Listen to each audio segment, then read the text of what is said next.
Hey everybody, what's going on? It's Colin here again. Today I'm taking another look at this Ideal Model V engine, which some of you guys may remember from my previous video a couple months ago.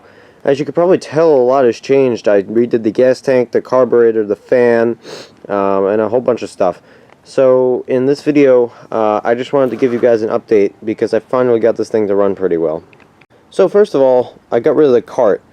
I did that because that cart was nice and all, but it was better suited for like a small hit and miss engine than this one. It was very tippy side to side, and that's kind of how this thing was arranged. So as you would pull on it from this side, the cart would like to tip over. Also, it kind of vibrated itself to pieces with this particular engine.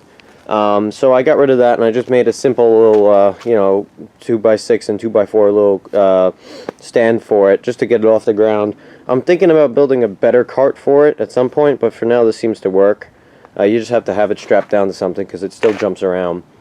The other things that I did were I replaced the gas tank, because the other one, it was cool and all how somebody rigged that up, but it was not very practical, and it kind of blocked this intake valve, which I kind of like, that you can see going up and down. And also it had that spinny valve in the top, and whenever it would run, it would vibrate and turn off, which was quite annoying. So I have this tank. I think it's from a Kohler or a Tecumseh, but it was at my grandpa's. Unfortunately, he probably got rid of the engine, or he picked it up at the flea market, who knows, but I think that's off like a Kohler or Tecumseh. And otherwise, I built a new fan for it. What I did was I took the original bolt that was there, and I drilled a hole in it this way, and I drilled a couple other holes, and I bought this reproduction grease cap. This is kind of how it would have been originally. So you put grease in here and you twist it, and grease kind of oozes out of these holes. Then what I did was I took a pulley I had. This screw is just temporary. I lost a set screw for it. I took a pulley, a little piece of pipe, and this fan, which was from this was actually a Gravely fan. The bearings on this let go, which created quite a spark show and made it unusable. So I took the fan and I trimmed it, and you get this. And this works really well. Like, it's insane how much air this stupid fan moves. Also, this is not the carburetor I found on it. It turns out the carburetor that was on here was a 1915 Model T aftermarket carburetor, which is pretty cool. I still have it. But what was happening with this thing was that if you wanted to idle or run at a slower speed, because at high speeds it tends to jump around a lot because the crank actually isn't balanced, so it jumps around like crazy. So I wanted to run at slow speed so I can like show what it shows and stuff, and not have it jump all over the place.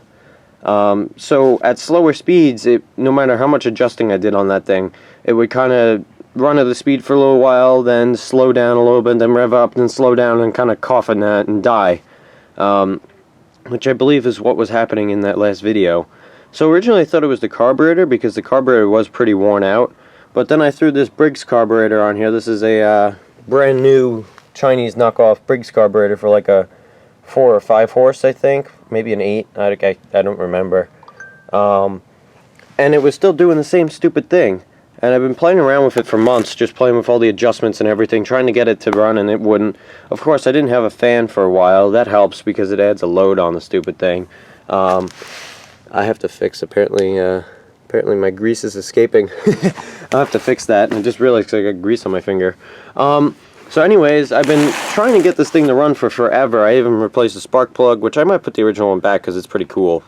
I lapped the valves in because they were not seating very well. That raised compression a lot. This thing's got really good compression. Despite how worn out it is, I found out that the piston has a lot of slop. It's pretty worn out, and honestly, you probably don't even need to run the oiler because enough oil gets sucked up through. Also, these valves are ridiculously worn. It's actually funny how much these things move. I don't know if you can actually see that. On this exhaust valve, the head moves back and forth probably about that much. But it's not a problem with this particular engine. If it was a normal engine like a Briggs, that would cause it to burn oil. This one, it just leaks oil down. It just causes it to leak oil down here, which honestly I'm fine with. Helps lubricate stuff. So the ultimate fix ended up being the points in here. I'll throw a picture in here.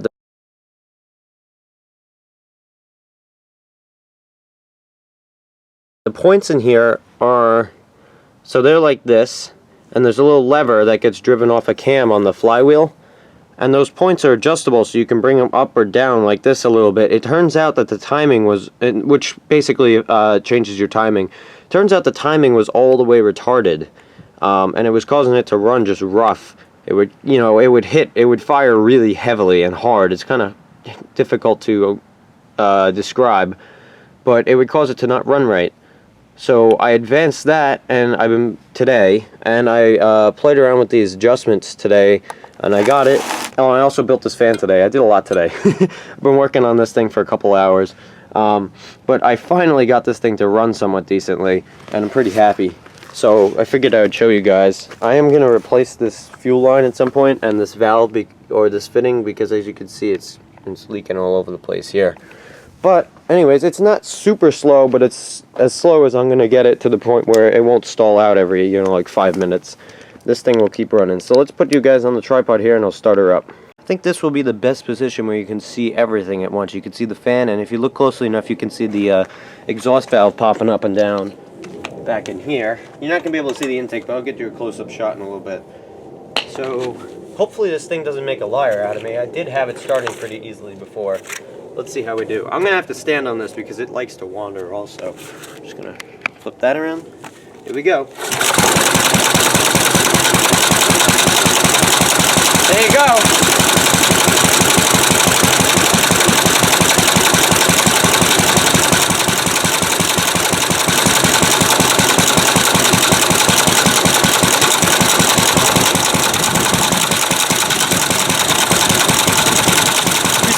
Play with the throttle a little bit, but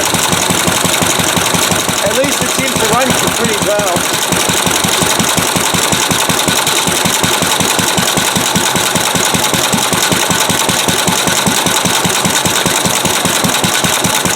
See, if I take my feet off, it starts wandering.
Oh, it's my belt. Guess you can't rev it up too much.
it out of gas. Just for fun, I'm going to take this muffler off, because it sounds pretty cool without it, actually. Hopefully not drop it everywhere. Just run it with a straight pipe for a minute or two. It's pretty cool.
So just to give you an idea of how much air that fan actually moves, all that smoke was being blown at least 10 feet away just by that fan. It's kind of crazy how much air it moves, but it does a very good job of keeping the engine cool.